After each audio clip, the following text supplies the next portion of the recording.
नमस्कार, मैं डॉक्टर विनय श्रीवास्तव इस समय जापान में हूँ और जापान में एक बहुत ही महत्वपूर्ण बुद्धिस्ट श्राइन देखने के लिए आया हूँ। ये श्राइन टोक्यो जाने वाले रास्ते पर पड़ता है और ये 1616 में इसका निर्माण तोकुगावा शोगुन के निर्देशन में, उनके ऑर्डर में करवाया गया था।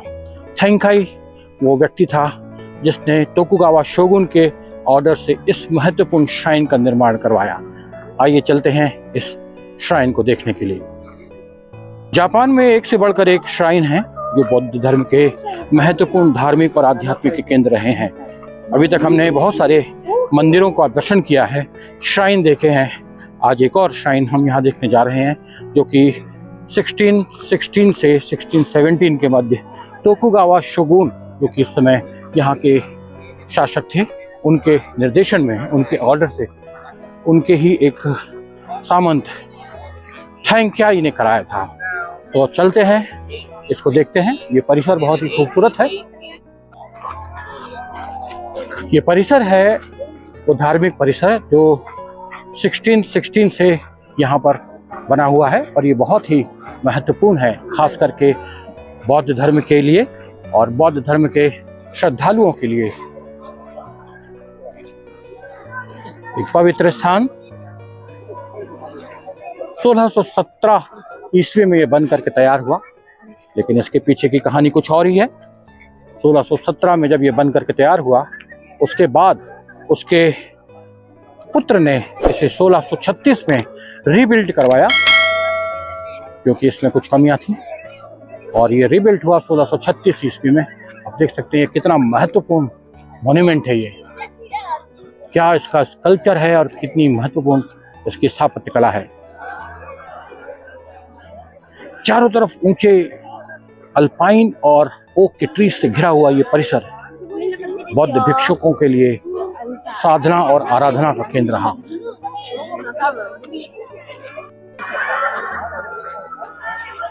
ये चारों तरफ धार्मिक माहौल और बौद्ध धर्म के प्रति लोगों की श्रद्धा, आस्था और विश्वास की वजह से ये सैकड़ों सालों से ये परिसर, ये स्थान बौद्ध धर्म का एक लोकप्रिय तीर्थ स्थान है, श्राइन है।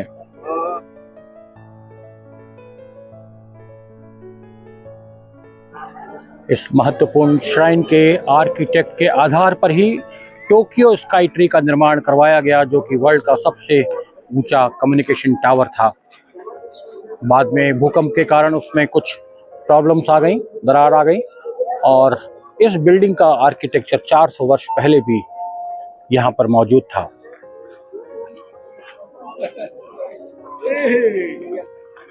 इस बिल्डिंग में सेंटर पोल यूज किया गया है और इसी टेक्निक को टोक्यो स्काई टावर में यूज किया गया है, जो अर्थक्वेक की वजह से सुरक्षा का कार्य करती है और वर्ल्ड का सबसे बड़ा कम्युनिकेशन सेंटर थी।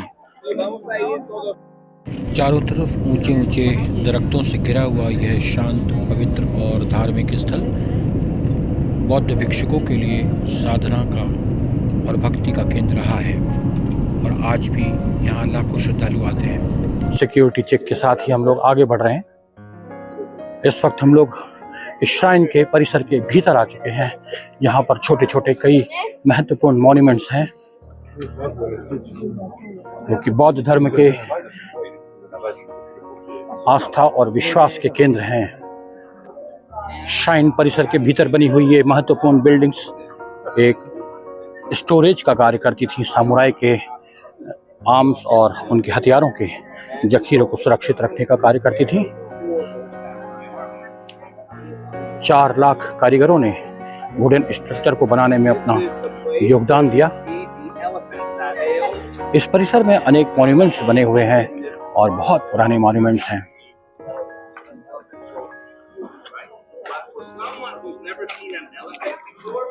इस मॉन्यूमेंट के ऊपरी हिस्से पर 2 एलिफेंट बने हुए हैं जो कि धार्मिक आस्था की प्रतीक हैं।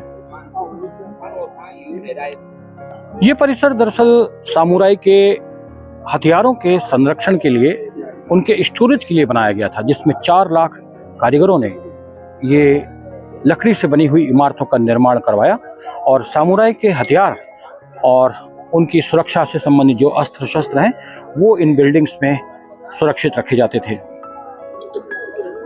मंदिर के नज़दीक, श्राइन के नज़दीक होने के कारण इनका संरक्षण वैसे ही होता था, लेकिन फिर भी इस अलग परिसर में स्टोरेज का कार्य किया जाता था।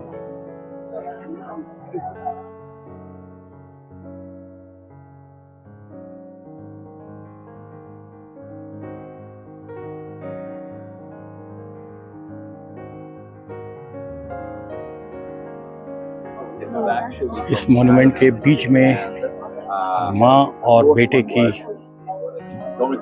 मूर्तियां बनी हुई हैं, जो कि बेबी मंकी और मदर मंकी है, और उसकी पूरी फैमिली और इससे जुड़ी हुई धार्मिक कहानियां यहाँ प्रचलित हैं। इस महत्वपूर्ण धार्मिक परिसर में तत्कालीन समय की कई आध्यात्मिक कहानियां, कथानक और मिथक जोड़ दिए गए हैं, जिसकी वजह से श्रद्धालुओं और पर्यटकों को यहाँ रुचि बनी रहती है। महत्वपूर्ण बात यह है कि 4 लाख कारीगरों के द्वारा लकड़ी के विशाल ह्यूज मॉन्यूमेंट्स का निर्माण करवाया गया, और ये मॉन्यूमेंट्स धार्मिक आस्था के केंद्र होने के साथ साथ सामुराई शोगुन के हथियारों का और उनके अस्त्र शस्त्रों का संग्रह किया करते थे।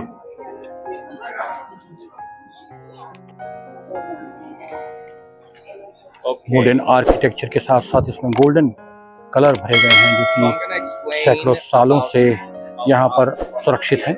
और परिसर के बीच में ये पत्थर के बहुत सारे मॉन्यूमेंट्स हैं।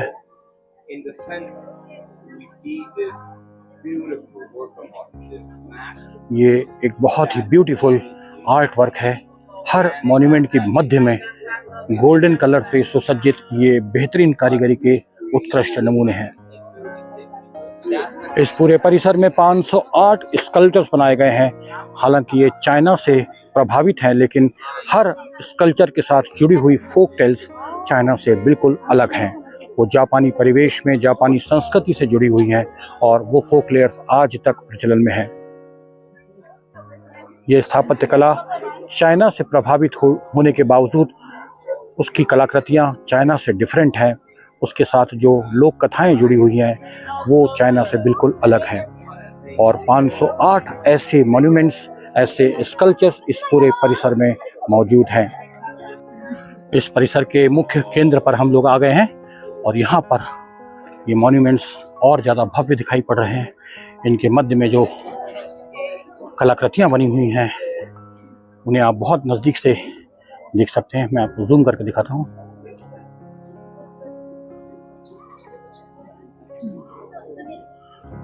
सोलह 17 से लगा करके आज तक ये जापान की संस्कृति, कला और आर्किटेक्चर के मुख्य केंद्र रहे हैं।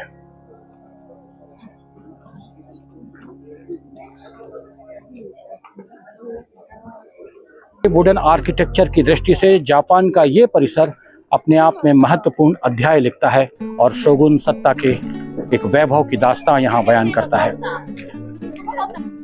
मैं डॉक्टर विनय श्रीवास्तव इस महत्वपूर्ण श्राइन से। यदि ये वीडियो आपको पसंद आ रहे हैं तो मेरे YouTube चैनल पर जाकर इसे लाइक करें, सब्सक्राइब करें और अधिक से अधिक शेयर करें।